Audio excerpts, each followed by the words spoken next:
الرحیم، السلام علیکم۔ اگر آپ ایک خاتون نیوز اینکر کو 20 منٹ تک ٹی وی پر خبریں دیتے ہوئے مستقل دیکھتے ہیں اور آپ کے ذہن میں کوئی گندا خیال نہیں آتا، آپ کے ذہن میں کوئی ہلچل پیدا نہیں ہوتی، تو آپ کو ڈاکٹر کو دکھانے کی ضرورت ہے۔ یہ میں نہیں کہہ رہا، یہ ڈاکٹر ذاکر نائک صاحب نے کہا ہے، اور اب سے کچھ دیر پہلے میں نے یہ کلپ دیکھا ہے اور اب تک میں اپنا سر پیٹ رہا ہوں کہ اس پر کیا کہا جائے۔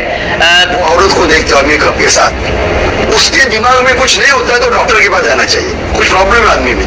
آپ لڑکی کو 20 منٹ تک دیکھیے، آپ کے دل میں ہلچل نہیں ہوتی ہے، مطلب آپ میڈیکلی بیمار ہیں۔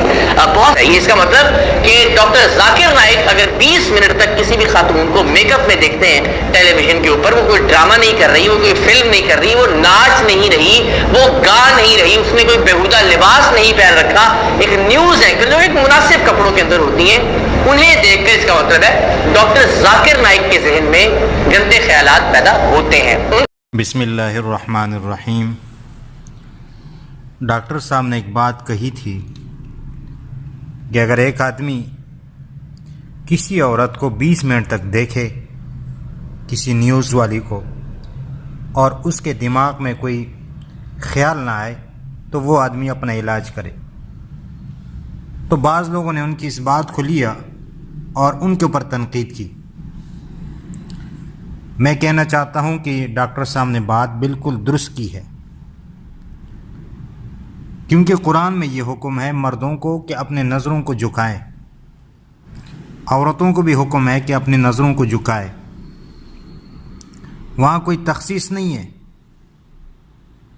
عموم ہے، سب کو حکم ہے۔ اللہ کے نبی نے اپنے صحابہ کرام سے فرمایا کہ راستے میں نہیں بیٹھو، اگر بیٹھنا ہے تو راستے کے حقوق ادا کرو، نظروں کو جھکاؤ، راستہ جو ہے نا بھول جائے ان کو راستہ دکھاؤ۔ 5 چیزوں کا ذکر ہے وہاں پر، اس میں ایک بات یہ ہے کہ اپنی نظروں کو جھکاؤ۔ کیوں فرمایا؟ اسی لیے فرمایا کہ خیالات آ سکتے ہیں، اس لیے تو علماء کہتے ہیں کہ اگر رابعہ بصری رحمہ اللہ اور زمانے کا بزرگ جنید بغدادی رحمہ اللہ اگر دونوں اکٹھے ایک جگہ جمع ہو جائے اور ان کے ساتھ تیسرا نہ ہو تو شیطان اس کو بھی گمراہ کر سکتا ہے۔ یہ حقیقت ہے۔ اب آ کے جو ہے نا وہ لوگوں کو یہ بتا رہے کہ ڈاکٹر صاحب نے یہ غلط کہا ہے اور اپنے نمبر بڑھا رہے ہیں۔